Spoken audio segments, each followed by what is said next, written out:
charge materials sourced by child labor? Is our push into green energy riddled with hidden costs? In this special report, we look at China's growing dominance in the renewable energy sector, the costs to the environment and human life, and how every American is involved.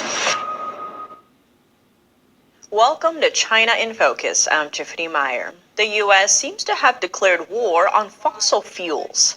That's despite over 80% of our energy still coming from oil and gas.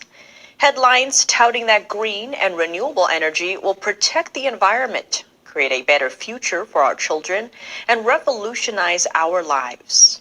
But some warn we might be jumping ahead of ourselves. Is there a darker side we're not talking about?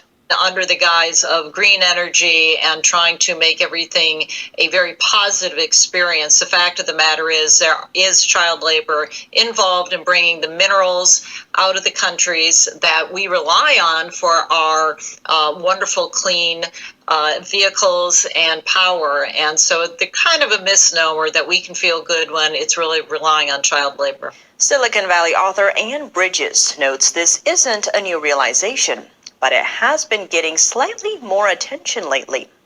To fuel our green revolution, oil and gas are swapped out for cobalt and polysilicon. But where do these materials come from, and how do we get them? The U.S. federal government has, for the first time, included raw materials used in the clean energy transition on its list of goods linked to child labor. Those materials include cobalt, used in lithium-ion batteries, and polysilicon, used to make solar panels.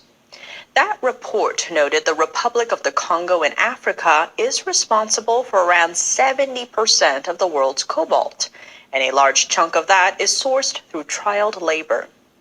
An estimated 40,000 of the 255,000 miners involved in the industry are children. That's about 1 in 6 miners. Some are as young as 6 years old, often working 12-hour days and for very low pay.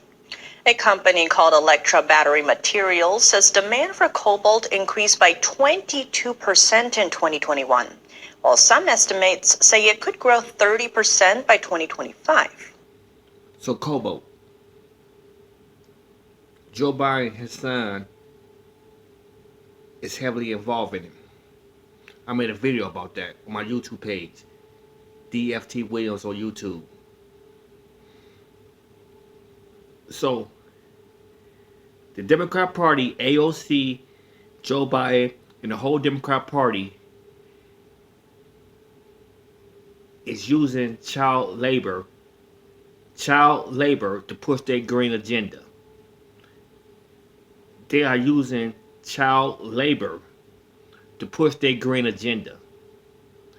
As young as 6 years old, working 12 hours. Joe Biden, the party of slavery, the party of Jim Crow, the party of KKK, the party of white supremacy. It's aiding and abetting in child labor.